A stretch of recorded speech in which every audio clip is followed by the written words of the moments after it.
হে মুমিন সম্প্রদায়, তোমাদের কোনো ভয় নাই, টেনশন নাই। আল্লাহ তাআলা তোমাদের সর্ব জায়গায় তোমাদেরকে বিজয় কাম করবেন, তোমাদেরকে সাফল্যের চূড়ান্ত পর্যায়ে আল্লাহ পাক উন্নীত করবেন যদি তোমরা প্রকৃত মুমিন হও। সত্যিকারের ঈমান যদি তোমরা আল্লাহকে দেখাইতে পারো, দুনিয়ার যে কোনো সংকট তুমি মুসলমান তুমি পড়ো না কেন, আল্লাহ তাআলা ওয়াদা এই আয়াতের ভিতরে যে আল্লাহ তাআলা মুমিনদেরকে সমস্ত সংকট থেকে উদ্ধার করবেন। সুবহানাল্লাহ। কিন্তু এখানে একটা কয়েদ লাগানো হয়েছে, ইন কুনতুম মুমিনিন। শর্ত হলো সত্যিকারের ঈমান তোমার সিনার ভিতরে থাকতে হবে, প্রকৃত মুমিন তোমার হতে হবে। তাহলে আল্লাহ তাআলা সর্বকাল সর্বযুগে সমস্ত সংকটের মোকাবেলায় আল্লাহ তোমার জন্য যথেষ্ট হয়ে যাবে। গালাবা है वादा मुमिन के लिए कुरान में, तब भी तो कामयाब नहीं तो कुसूर है ईमान में।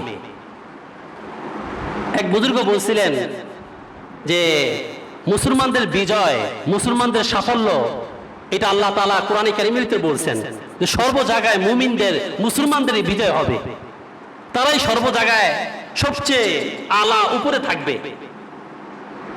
আল্লাহ পাকই ওয়াদা পবিত্র কোরআনে দান করছেন। তারপরও মুমিন তুমি যদি বিজয় না হইতে পারো তো তুমি ধরে নিও তো কুসুর হে ঈমান মে, তো ঈমানের ভিতরে তোমার দুর্বলতা আছে।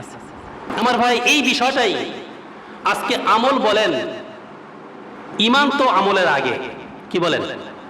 আজকে শয়তান যেই কাজটা পৃথিবীতে করতেছে, সারা সৃষ্টির সূচনা থেকে শয়তান মানুষদের সবচেয়ে চরম শত্রু।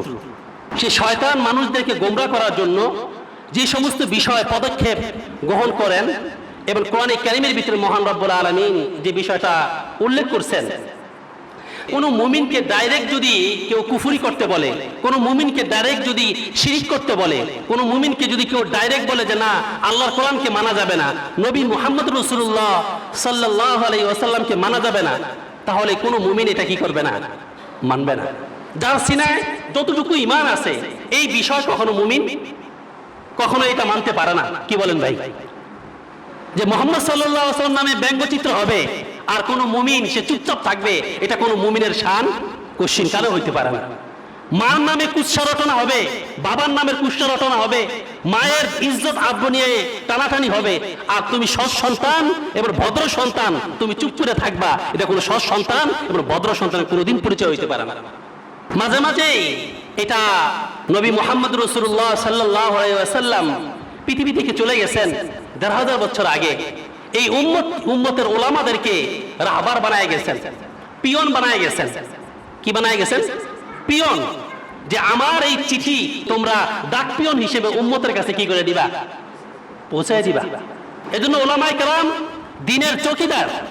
অনেক সময় অনেক বিষয় পৃথিবীতে আসে, শয়তান অবতারণা করেন মানুষদেরকে, মানুষটুকু শয়তানগুলা এগুলা মানুষের সামনে করে, কিন্তু মানুষ এটা সহজে বোঝে না। কিন্তু উলামায়ে উম্মত আল্লাহ পাক তাদের মুহাম্মদ রাসূলুল্লাহ সাল্লাল্লাহু আলাইহি ওয়াসাল্লাম দুনিয়া থেকে বিদায় নিছেন, কিন্তু তাদের ভিতরে একটা বাসিরত, এক অন্তর্দৃষ্টি, এমন কিছু তারা দেখেন এবং বুঝেন, উম্মতকে সতর্ক করেন।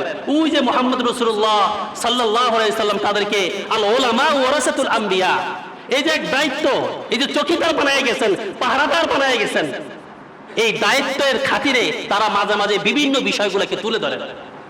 এখন যদি মনে করেন ডাক পিয়ন একটা চিঠি নিয়ে আসছে কোন চেয়ারম্যানের কাছে, তো এমন কথা লেখা আছে চেয়ারম্যানের বিরুদ্ধে, চেয়ারম্যান অন্যায় করলে, চেয়ারম্যান ঘুষ খাইলে, চেয়ারম্যান কোনো দোষারোপ হইলে এমন কথা লেখা আছে, চেয়ারম্যান ডাক পিয়নের ধরে কি করতেছে? মাইর দিতেছে।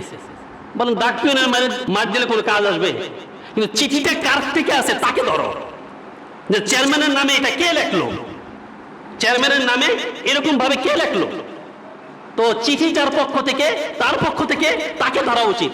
কিন্তু না, চেয়ারম্যান ডাক পিয়ন ধরে মাইর দিতেছে। এটা কি কোনো ভালো মানুষের কাজ হইতে পারে বলেন?